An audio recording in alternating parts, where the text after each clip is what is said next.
চলতি উপজেলা নির্বাচনে বড় একটি দল নির্বাচনে না আসায় ভোটার উপস্থিতি কম হচ্ছে বলে জানিয়েছেন CSE K M Nurul Huda.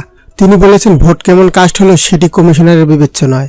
সর্বোচ্চ ভোট পেয়ে যিনি নির্বাচিত হচ্ছেন তাকেই নির্বাচিত ঘোষণা করা হচ্ছে।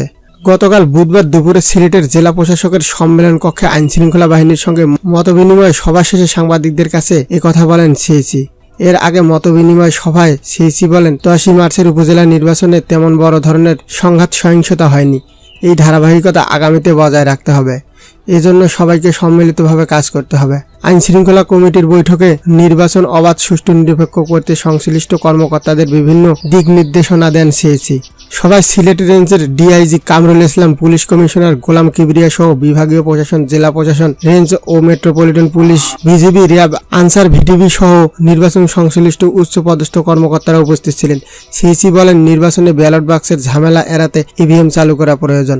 প্রেক্ষাপট বিবেচনায় ইভিএম চালু করার কথা বলছি, কেননা নির্বাচনের ব্যালট বাক্স ছিনতাই হয়, আগুন দেওয়া হয়, উপড়ে ফেলা, জোর করে সিল মারার ঘটনা ঘটে। আর রাতে নির্বাচনের বাক্স ভোট দেওয়া পুরনো ঘটনা।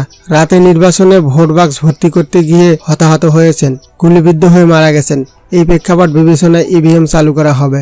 তিনি বলেন, দ্বিতীয় ধাপে সিলেট ইভিএম চালু করতে পারেনি, তবে চতুর্থ ও পঞ্চম ধাপে 10টা উপজেলায় ইভিএম পদ্ধতি ভোট গ্রহণ করা হবে। বিশেষ করে সদর উপজেলাগুলোতে ইভিএম পদ্ধতিতে ভোট গ্রহণের উদ্যোগ নেওয়া হবে। সিলেটে 5ম উপজেলা পরিষদ নির্বাচন সুষ্ঠু হবে আশাবাদ ব্যক্ত করে তিনি বলেন, সিলেটের নির্বাচনের পরিবেশ অনেক ভালো। সিলেট নিয়ে সংখ্যা খুব কম, এখানে মানুষ নিয়ম মেনে চলেন।